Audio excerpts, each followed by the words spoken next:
I am Liz Hirsch-Naftali, and I want to welcome you to our podcast, Capital Coffee Connection. And the point of our podcast is to speak with amazing elected leaders and not to talk with them about politics or policy, but to really talk to them about humanity, heart, the home, and to get to know who they are. Because one of the things I've learned, and I'm not a politician and I'm not a journalist, but I've had the opportunity to get to know many politicians through the work I do to support them. And one of the things that I've learned is there are phenomenal people out there. And when I talk to others, they'll say things like, she's just a politician. Oh, he's just a politician. And what I've learned is that these just politicians actually are really interesting people and in so many ways are like us. And, I think about like the human genome, which basically says that 99.6% of all people are 99.6% the same, that there's only 0.4% that is actually different between us, between any two people over 8 billion people. So I think to myself, okay, so we have so much in common. And what is that 0.4% that's different? And how do we bring us together on that versus separate us? And how do we find commonality and actually celebrate our differences? And so my hope is that through this podcast and through this opportunity to speak to really incredible elected leaders is to sort of try to find those answers out. So I was thinking about our guest today, and I thought back to when I was a little girl. And I remember all through my childhood that my mother would literally drop us off at this house. And inside this house was a paradise of art. And this woman, her name was Dorothy Cannon. We called her Dot. And she was already old when I first met her, but she just kept staying older. But in each room in her house was like a different area. There was one room where you would do ceramics, one room where you would paint, one room where you would do silk screen. I mean, each room had its own theme, and really like kids all afternoon would do art. The older kids would help them. She would walk around, but basically you were sort of free just to create. And I still have a couple of those pieces, and what I realized all these years later is that I wasn't a very good artist. But I really loved art, and I loved being creative, and I loved just the environment. And I bring this up because our guest today, who is a congresswoman, who I'm going to introduce, has been passionate about art herself and how to put art and weave it between the social work and political work that she does. So it is a great pleasure to introduce Congresswoman Sydney Kamlager-Dove and tell you just a little bit about her. She is the California representative from District 37. Woo! And that includes, for people that are familiar with LA, Culver City, Inglewood, Mid-City, Century City, Beverlywood, Pico Robertson, Exposition Park, University Park, West Adams, Crenshaw, and Baldwin Hills. So it kind of was like a little rap because I know she likes rap and hip hop. And for people that don't know LA, that kind of includes USC, Culver City Art District, LA Fashion District. And it's a really cool and diverse environment. And as I mentioned, the Congresswoman has been very passionate about art, and we'll get into that a little bit. But first, I just want to welcome you, and she brought her own tea, so I'm having coffee, she's having tea. Welcome, and thank you for joining us. Thank you for the invitation. So we're going to start, and we're going to go back to the beginning of Sydney time. And I would love for you to tell us a little bit about, you grew up in Chicago, and tell us a little bit about growing up, what it was like, what your parents were like, and what it was like to grow up in Chicago and some experiences you had. Our goal is for people just to get to know you. Yeah. So I feel like I was raised in Chicago and in Brooklyn because at a very young age, my mom moved to Brooklyn after my folks separated, and then I moved with her shortly after. But born in Chicago, on the kitchen table, on the near north side, literally on the kitchen table. So my mom and my dad met each other in school, and then it's an interracial marriage. And so they had challenges getting housing because folks didn't want to rent to them because they were a mixed race family. They decided to have me, and my mom didn't want to have me in a hospital. And so there was a program, she said, that would allow expectant mothers to give birth at home, and a midwife would come and a doctor. And so I was born on the kitchen table. My grandmother's a nurse. My aunt's a nurse. They were both there.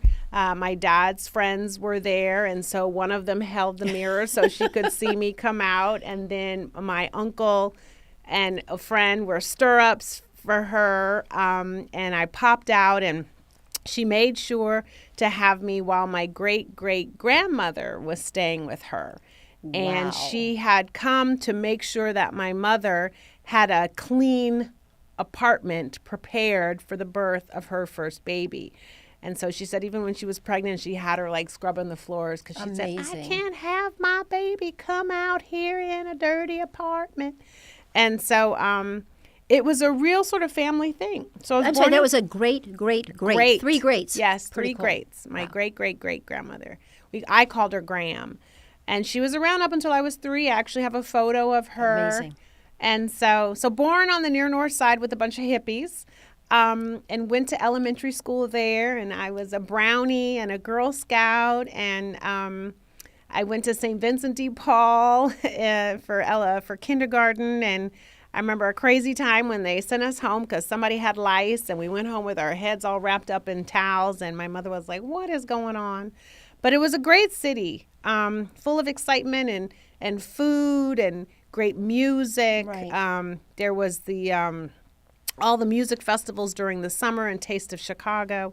And then my folks separated. And so I spent time with my dad at his apartment and then my mom at her apartment. And then she moved to Brooklyn because she's an actress.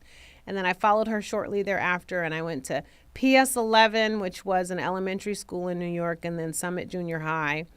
And just, spent time on the A train going up to the Studio Museum in Harlem after school to meet her some days, and got to experience all of the art there. And we would sneak into music festivals because we didn't have a lot of money, and experience. So your mom was an actress and is an actress. She still is an actress, But yes. she also shared with you arts. Yes. The arts very early on. So that's part of your formative years. Yes. And so I remember, James Van Der Zee and, Houston Conwell and David Hammonds, all of these artists.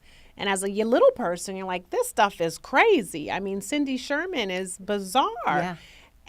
But she kept taking me to museums and festivals and art exhibits and installations and to people's homes. I remember, going to visit Carmen de Lavalade and Jeffrey Holder. And I remember seeing him in Annie, and then I was at his home and she'd given me some skirts that she could no longer wear. And my mother I remember her saying, this is such an amazing moment. You won't even understand this for years. Yeah. But how important this woman is to dance and gifting you.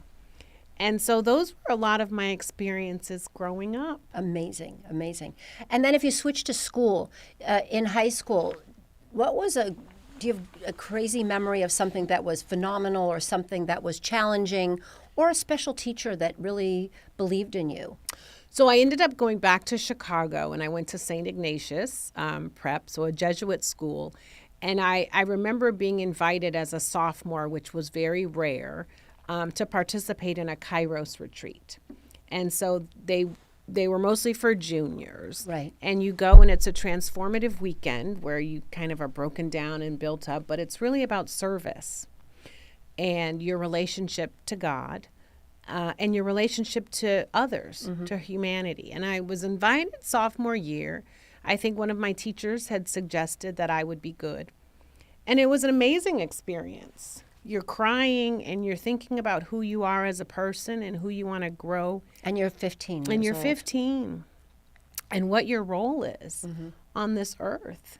And yes, and the relationship you want to have with the universe, with your God, with your family. It's beautiful. Yes. And I will never forget that. So fast forward, my stepson was considering going to school, and I told him about my experiences, and he ended up going to the sister school or the brother school of St. Ignatius. And I hope he will have the same kinds of experiences. But he continues to say it's about being service. It's service to others, service to others.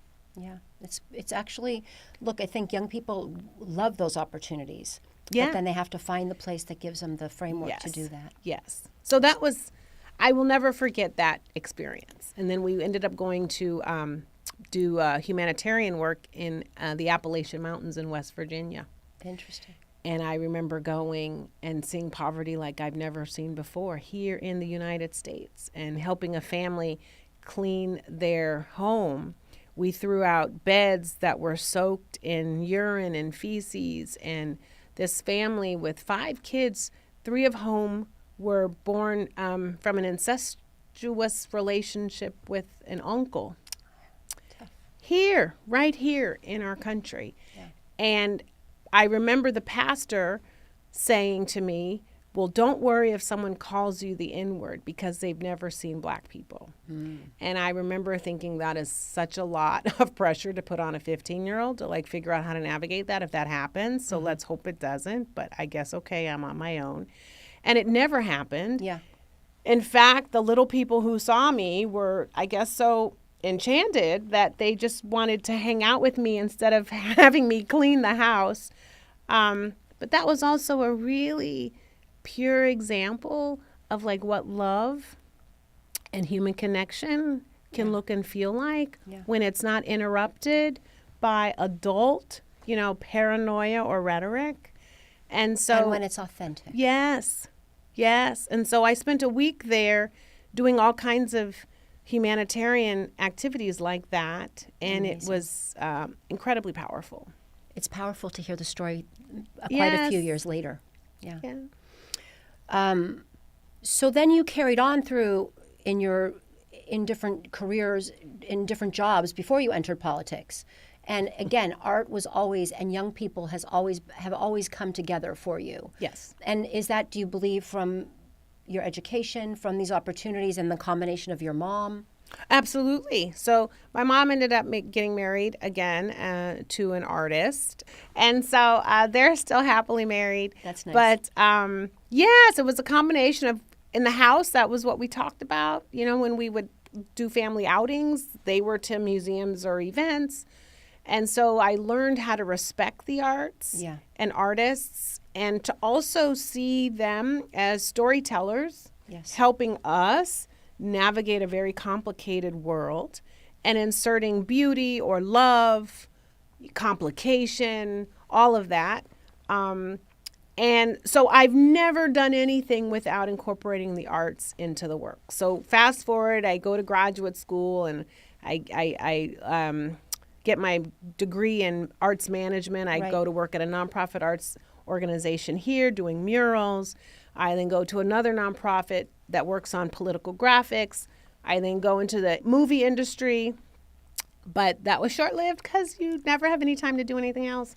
And then I ended up turning into pure advocacy, but always finding ways to incorporate arts into it. Yeah, I think it's just who you are. It is who I am. Yeah. And just to switch a little bit, because I really want to keep this about you, but you are married and you have a husband that supports what I would assume is a busy life, and that you're traveling a lot. and how is that? Like, how do you balance the work and the husband and the family? Good Lord. I try to check out as many books as possible on what a superwoman looks like. Yes. But I never am able to finish those books. So It's a work in progress? It is a work in progress. I fail all the time. I am so grateful to be married to someone who supports my career choices and understands that I have a gift, and he does want to support the gift. That's beautiful. We also, are challenged because he likes home-cooked meals, as do the kids. And I like to cook, and I like to keep a clean house, and I have pets, which I love and I miss when I'm not home. And so there are pings of guilt, that I feel a lot. Yeah. But I could not do this without a village of support. Absolutely. Yeah. Okay, pets, just tell us who they are. I mean, people care more, I think, about our pets than our kids. Like, that's kind of a funny thing that I'm like.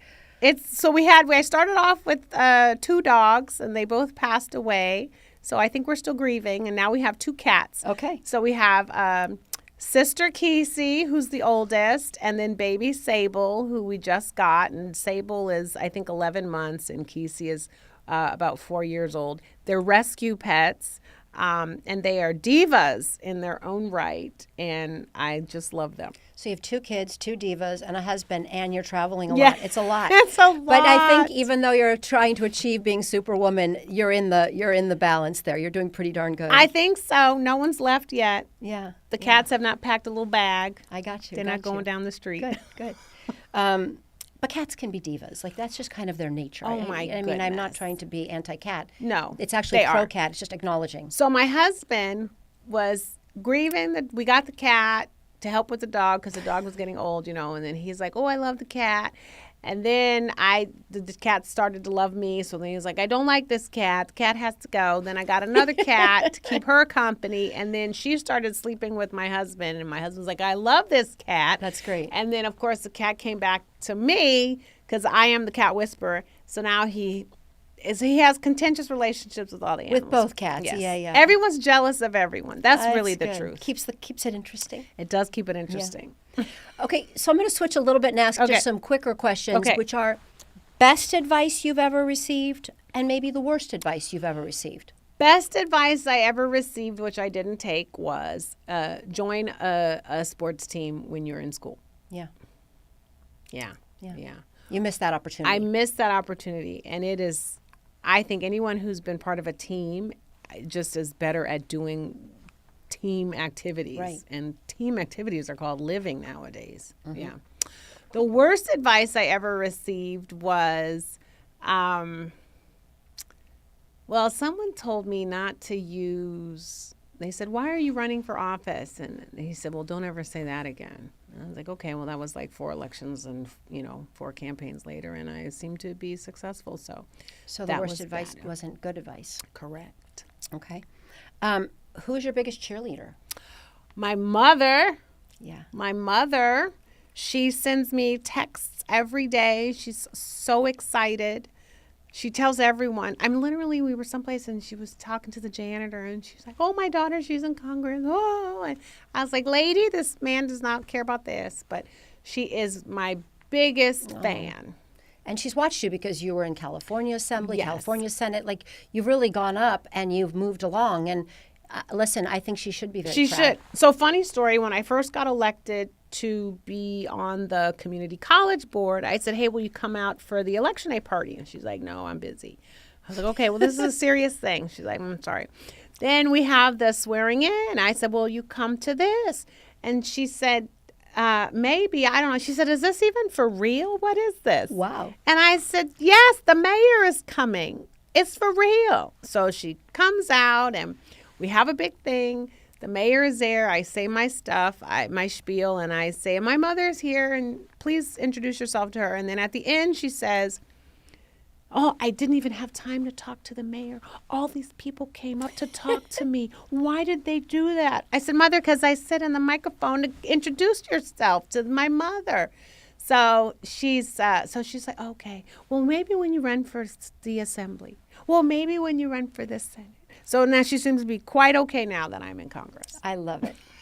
She's a character. She's a diva, too. Yeah. Favorite meal? And you could pick more than one if you don't have one. But a meal or meals that you love to eat. I could go every day eating a salad and a slice of pizza. It's a good balance. Yeah.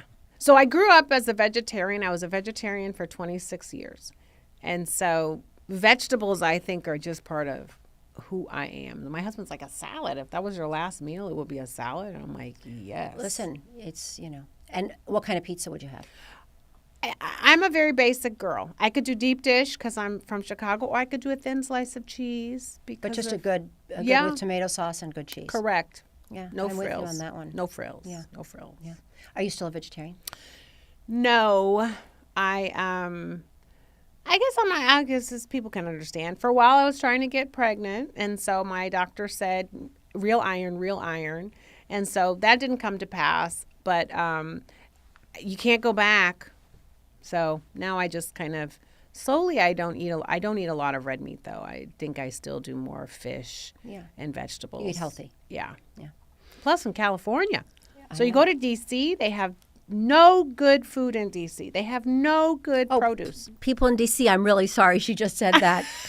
But yet we do happen to have very good produce here. So when you do go back east, it's not the same because they have different climate and it's harder to get it there. Correct. It's not a bad thing about the people there. No. Yeah, I just want to go on record. No, I love the people. I have people that will come, like when my daughter went to college, I would send her avocados and she would think that I was, and she was in Boston area, and she thought like that was the best gift. That was her birthday gift. Right. A dozen avocados. So like I get it. Yeah. It's a climate region where they're getting their produce from. Yeah. Yeah. So next one, favorite music. Ooh. Jazz. Yeah. I grew up on jazz. Yeah. I mean, I like hip hop and everything else, but yeah, there's something about like Dizzy Gillespie or Ella Fitzgerald or. I'm with you. Yeah. Beautiful. If you have time, do you have a hobby, something that you enjoy doing that is not work or family related? I love working in the garden. I grow vegetables and basil and tomatoes. So I do love that. I love traveling, recreationally. Where would you go if you could go one place you haven't been to? I would love to go to Morocco, and I would really love to go to Greece. Okay. So then you'll get there. I will get there. I will get there. They're both beautiful places. Okay, this is going to look funny. If you had to do a chore in the house other than gardening, because it's not really a chore in the same way, what's your favorite chore? I love doing laundry. Me too. Yeah. It's my favorite chore. Yes, it's very therapeutic. Right. Completion. And you have warm things and you push out the wrinkles. Exactly. And we actually have a clothesline, so I hang them out and I feel like I'm living on a farm someplace. I love it. Yes. Okay. I'm glad we could bond on that one. Me too. Do you have a favorite quote or mantra that you go by? Mr. Rogers said this, and I love it. He said, if it's mentionable, it's manageable. I like that. And so there's so many things we don't want to talk about. Cancer or death or, depression. And if you can say it, then you can kind of talk your way through it. And I do believe that. Yeah, it's manageable. Doesn't mean it's easy, but No. It's also just sometimes... And I think Mr. Rogers probably was a good person to say, you got to face things. Yes. You got to move forward. But yes. Yeah, and I would assume in what you do is a lot of that, which is dealing with difficult things, but making sure that they are manageable. Yes. But sometimes it's like even in your own house, and we tiptoe around so many things. And I mean, you don't want to say something to hurt someone's feelings, really. But if you don't talk about stuff, if you don't own your feelings, your fear, your sadness, or just the unknown, then that becomes so much more powerful, even more powerful than you. So yeah. I've really subscribed to that. I think it's good. And, I subscribe to what made me think of this, Brene Brown, and she said, and I use this for years, choose discomfort over resentment. Because discomfort is something that we all have to deal with. And the moments you do it, it's a tough one because you have to, like you said, uncomfortable questions or uncomfortable conversations. But if not, that resentment actually can make you ill. Yes. It can really lay within you. So even my kids, like I always say to them, and they're like, it's a reminder. Just like yours, it's manageable, reminding ourselves. So, okay, we're going to skip now. Okay. Not as meaningful, but fun. Okay. So there's a game called Kiss, Marry, Kill. Okay. And we play the game Kiss, Marry, Trash because I don't kill. Okay. And the game is, I'm going to give you 3 things. It's really fun. Okay. And you have to pick one that you would kiss, one that you would marry, and one you would trash. So based on that, the kiss would be you like it. Marry, love it. Love it. Trash, not so great. Okay. Okay. And there's only a few, and they're real softballs, so I think you're going to be really good at this. Okay. The first one is seasons. Summer, spring, winter. Summer, spring, winter. Kiss, winter. Ooh, okay, good. Marry, spring. Spring. Trash, summer. Yeah, it's getting a little too hot. Too hot and humid. Yeah. Okay, if you're going to relax, which I hope you have time for, the 3 are Netflix, reading, meditating. Ooh, okay. Trash, meditating. Okay, good. Not good, but okay. Yeah. Netflix, kiss, marry, Reading. reading. Okay, cool. Meals, breakfast, lunch, dinner. Oh, dear. No trash on that one. But I guess I will say trash for breakfast, lunch is Mary, kiss is dinner. Okay. Yeah, I like lunches too. Yeah. Yeah. Movies, comedy, romantic, thriller. Ooh, okay. Thriller, kiss. Comedy, trash, romantic, Mary. Nice. Yeah. Food, Mexican, Japanese, Italian. Ooh, okay. Trash, Italian, carbs, sorry. Mary, Japanese, fish. And then kiss was the last one. Mexican. You like Mexican. I do like Mexican. I do too. Okay, this is a good one because you just trashed the Italian, but I know you eat pasta. So this is a 3. Fusilli, penne, spaghetti. Ooh, okay. People have very strong feelings about their pasta. That's true. why I bring this up. So fusilli, Mary. Okay. Okay. Spaghetti, kiss, penne, trash. Wow. Okay. I'm sure like a psychologist could come to these and say, why is she saying these? No. And yet I was very deliberate because I'm like, I do know. Oh, yeah. No, people do know their pasta. Yeah. It's a real clear, sports, basketball, football, baseball. Baseball, Mary. Football, trash. No, basketball, trash. Football, kiss. Okay. It's a nice balance. Yeah. I like baseball a lot. It's very therapeutic. Do you watch a certain team? Well, I'm a fan of the White Sox and the Cubs because I'm from Chicago. I do root for the Dodgers because I'm married to someone from L.A. Yeah. See, sometimes if they played each other, we have discussions. I sign waivers. Okay, good. So we're kind of at the end, but I ask this final question, which is really important to me because this is about us coming together. This is about us being able to share our stories so other people who will be listening will be able to relate or even just understand. Yeah. Sometimes you don't have to relate, you just have to understand, or sometimes to be excited by something or feel like, wow, that person's real. So my last question is about joy. I would love for you to talk about what is joyful to you or what joy means to you or what brings you joy. And then talk about joy as like if you feel joy, how that spreads to others. Because if somebody has joy, I do believe that it can actually be positively emanate and help others or spread joy. Well, I find the most joy when I am connecting to people and places. And so nature, animals, in the wilderness, new spaces, because it's when all the synapses are going off and you're present, you're incredibly present.